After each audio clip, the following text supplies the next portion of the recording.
Hello everyone, welcome to RR academy Firozabad.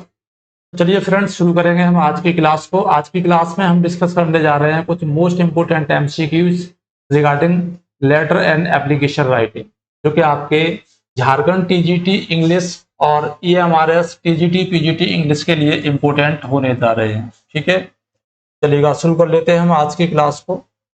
और अगर इनमें से किसी भी कोर्स में आप लोग एडमिशन लेना चाहते हैं पेड क्लासेस में, तो हमारी एप्लीकेशन आरआर अकेडमी फिरोजाबाद को डाउनलोड करके आप अपने कोर्स में एडमिशन ले सकते हैं। चलिए देर नहीं करेंगे, स्टार्ट करेंगे। ये हमारी क्लास 1 है, इसके आगे भी आपकी क्लासें आने वाली हैं, तो इसके लिए आप चैनल को सब्सक्राइब कर लीजिए, वीडियो को लाइक कर दीजिए और नोटिफिकेशन बेल को दबा लीजिए, जिससे आने वाली सभी क्लासेज आप तक आसानी से पहुंच पाए।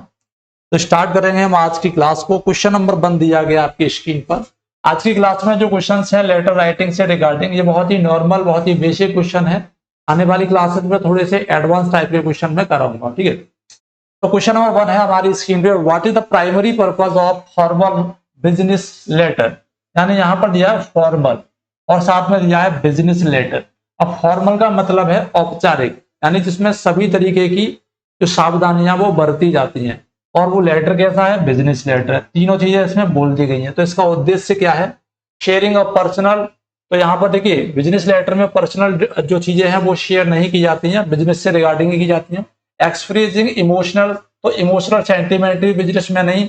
और रिक्वेस्टिंग इंफॉर्मेशन, तो ये हमारा हो सकता है इंफॉर्मेशन या किसी एक्शन को, यानी किसी कार्य को करवाने के लिए। तो ऑप्शन नंबर सी हमारा करेक्ट रहेगा। ठीक है ना। तो formal business letter are use to request information और एक्शन। नेक्स्ट वन, अगला क्वेश्चन है हमारे पास में, क्वेश्चन नंबर 2 दिया गया है, which part of a letter contains the sender's address, date and recipient address. यानी कि रिसिपिएंट एड्रेस जो लेटर रिसीव करेगा और जो लेटर सेंड करेगा, साथ ही साथ डेट भी उसमें मेंशन की जाएगी। तो वह कौन सा पार्ट होता है लेटर का। ठीक है ना।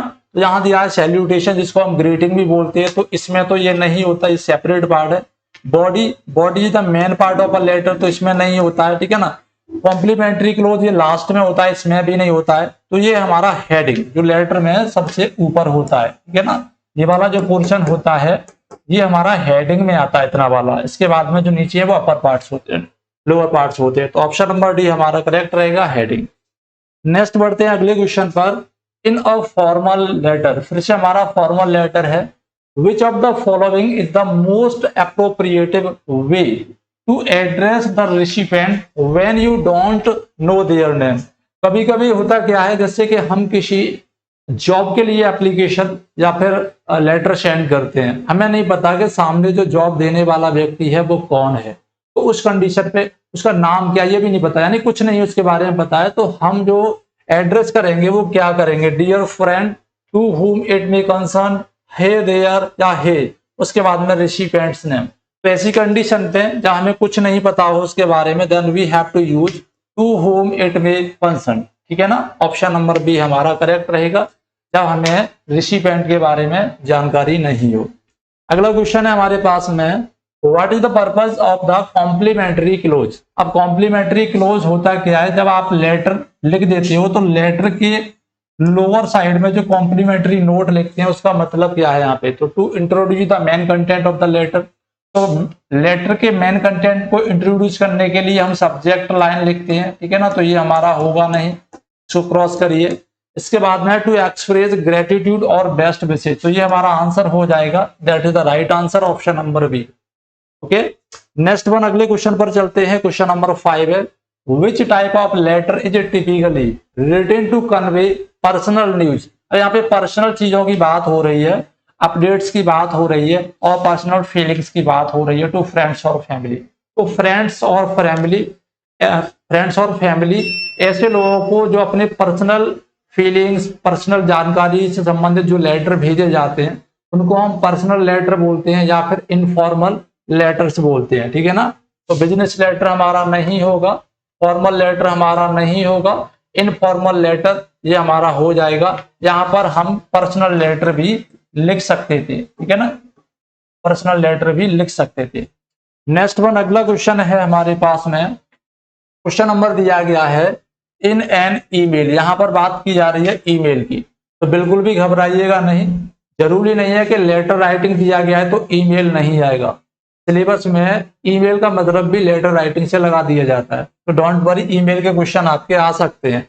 इन an email which part of the message is similar to the salutation. Salutation mean to say जो ग्रीटिंग होता है उससे संबंधित कौन सा पार्ट है इन अ ट्रेडिशनल लेटर, यानी जो परंपरागत रूप से जो हम हमेशा से लेटर लिखते आए हैं उनमें क्या चीज है जो कि ईमेल के और मैसेजिंग से बिल्कुल सिमिलर है, जो सैल्यूटेशन से संबंधित होती है, ठीक है ना।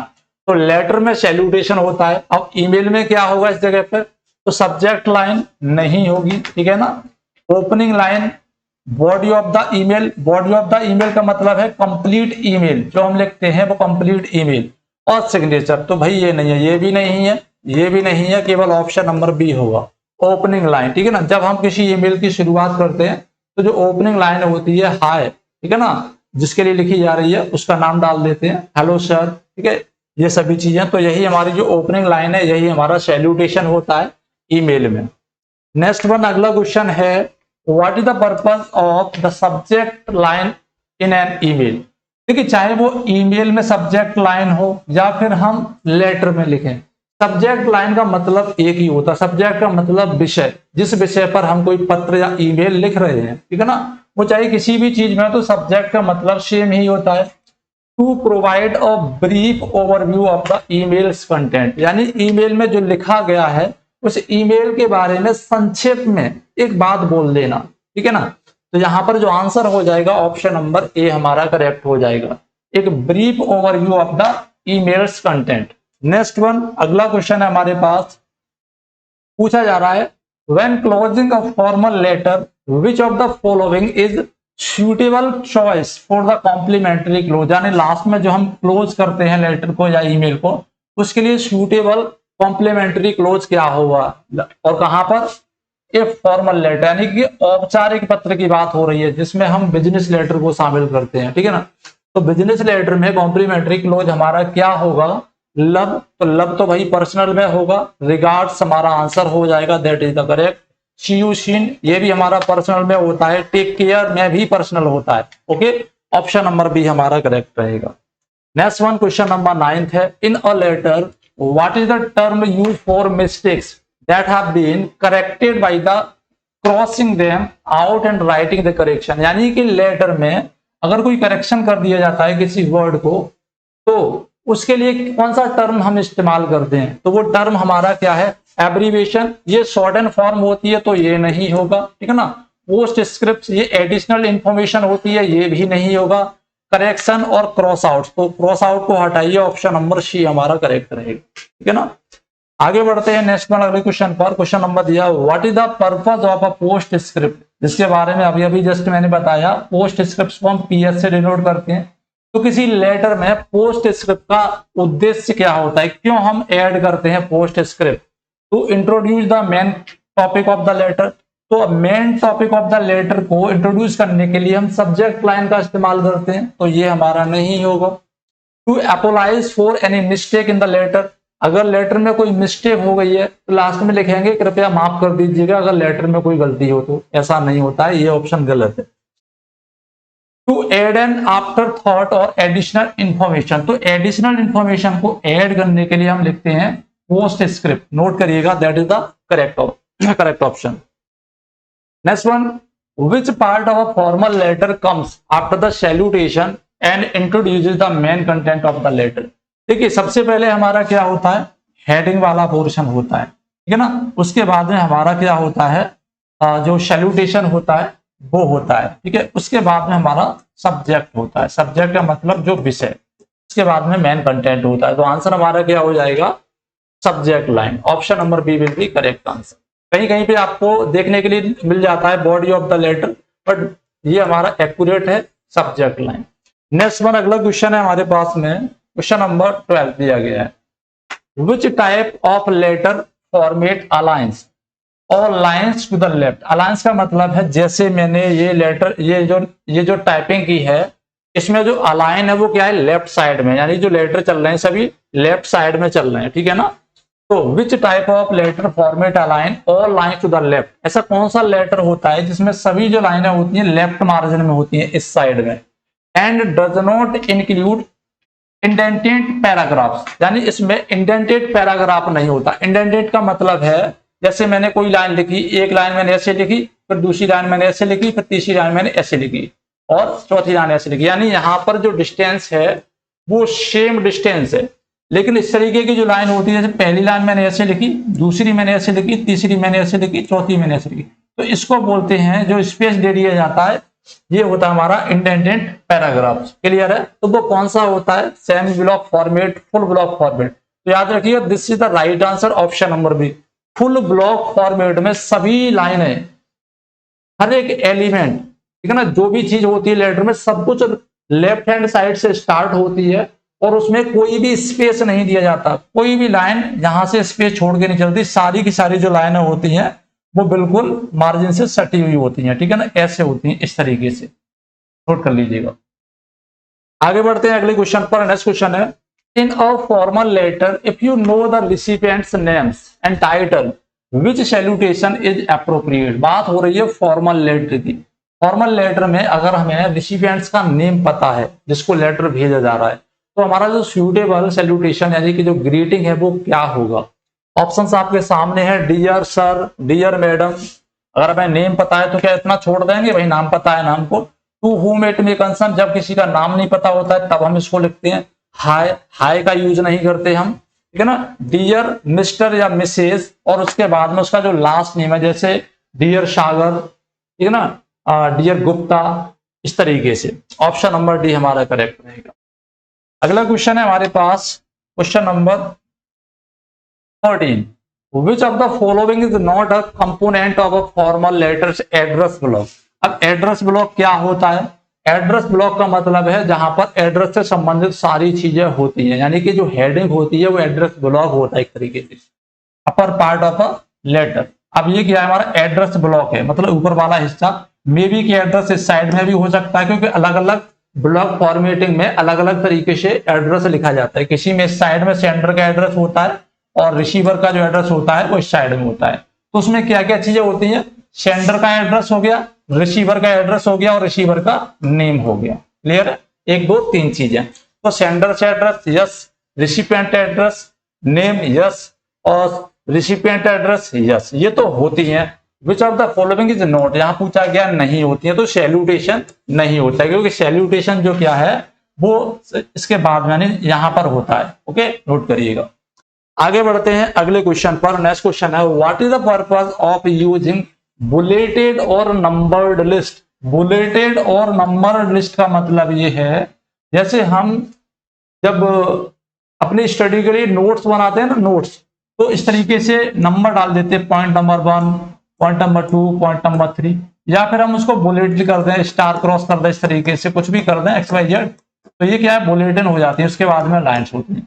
इसका जो पर्पस होता है वो क्या होता है, वो है टू एक्सप्रेस पर्सनल ऑप्शंस, ये नहीं है भाई। To provide a brief summary, brief summary provide नहीं की जाती इसके through. To present information in a clear and organized manner, भाई ऑर्गेनाइज ही तो किया गया सारी चीजों को, तो this is the correct one.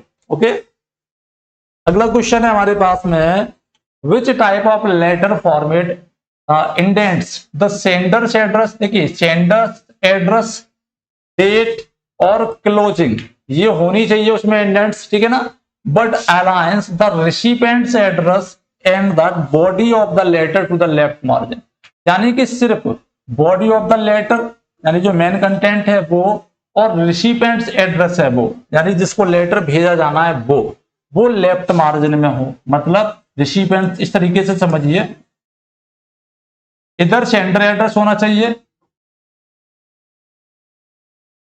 Sender address, और इधर रिसिपिएंट। क्लियर है?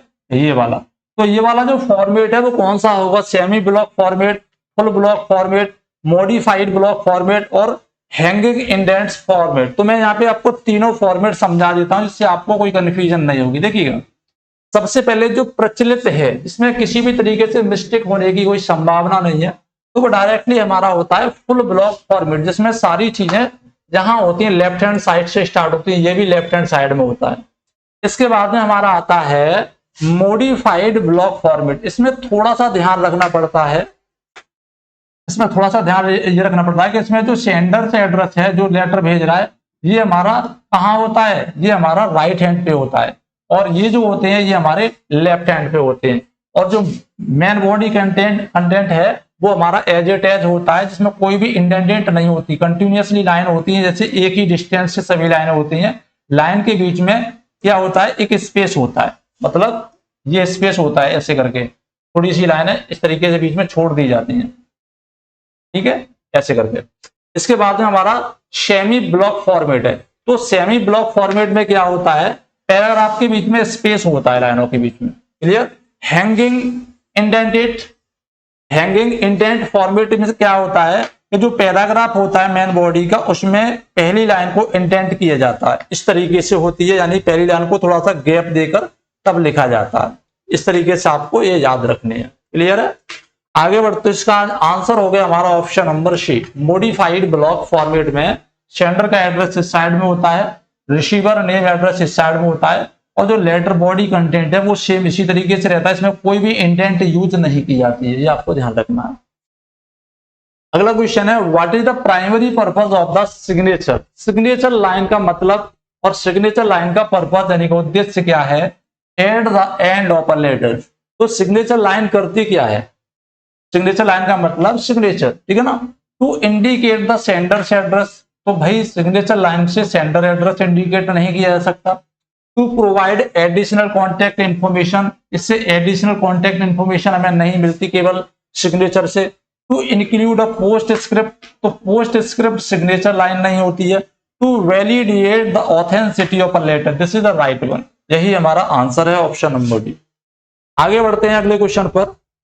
नेक्स्ट क्वेश्चन हमारे पास दिया गया है, which of the following is an appropriate complimentary close for a formal business letter.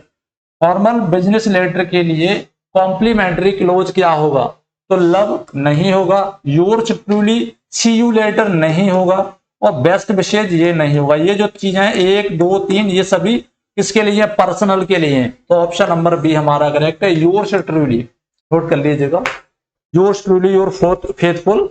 Next one, what should be the font style. अब देखिए ये जो क्वेश्चन है आज के मॉडर्न डे के क्वेश्चन है। वैसे तो आपका जो ट्रेडिशनल लेटर राइटिंग है वो पेपर और इंक से किया जाता है, क्योंकि इलेक्ट्रॉनिक मीडिया का जमाना है, तो इस तरीके के क्वेश्चन भी पूछे जा सकते हैं। What should be the font side and font style and size use for writing a formal letter. जो कंप्यूटर में हम अगर किसी चीज से राइटिंग कर रहे थे, एमएस वर्ड से, ठीक है ना, या किसी भी तरीके के, तो उसमें जो फॉर्मेट राइटिंग है वो कैसी होनी चाहिए, बोल्ड स्टाइल में हो, 16 पॉइंट में, यानी कि जो लेटर राइटिंग है उसका लेटर साइज 16 पॉइंट हो, इटैलिक हो 14 पॉइंट में, टाइम्स न्यू रोमन और 12 पॉइंट। तो ऑप्शन नंबर सी हमारा करेक्ट रहेगा, ठीक है ना। ये हमारा फॉन्ट होना चाहिए और ये फॉन्ट साइज होना चाहिए। आगे बढ़ते हैं अगले क्वेश्चन पर। In a formal letter what information should be included in the sender's address. अब सेंडर्स एड्रेस में कौन कौन सी इंफॉर्मेशन होनी चाहिए। जब सेंडर का एड्रेस लिखा जाता है तो उसमें क्या क्या होता है, तो डेट ऑफ बर्थ उसमें नहीं होती है, ठीक है ना, पर्सनल हॉबीज भी उसमें नहीं होती हैं, सोशल मीडिया हैंडल्स भाई ये भी नहीं होते हैं, केवल क्या होता है उसका स्ट्रीट, ठीक है ना, गली, उसका जो मोहल्ला है, शहर है, और जो कॉन्टेक्ट डिटेल है, मतलब इनफैक्ट अगर हम कहें तो कॉन्टेक्ट डिटेल्स होती है। नोट कर लीजिएगा, ऑप्शन नंबर डी हमारा करेक्ट है। तो आज की इस क्लास में ये कुछ बेसिक से क्वेश्चन से लेटर राइटिंग से संबंधित, नेक्स्ट क्लास में जल्दी मिलेंगे। इसके लिए आप चैनल को सब्सक्राइब कर लीजिए और वीडियो को शेयर कर दीजिए, नोटिफिकेशन बेल को जरूर दबा लीजिएगा जिससे आने वाली क्लास आप तक पहुंच जाए। और RR academy Firozabad Telegram channel को ज्वाइन कर लीजिए, वहां पर सभी अपडेट्स मैं आपको देता रहता हूं, ठीक है ना। Thank you.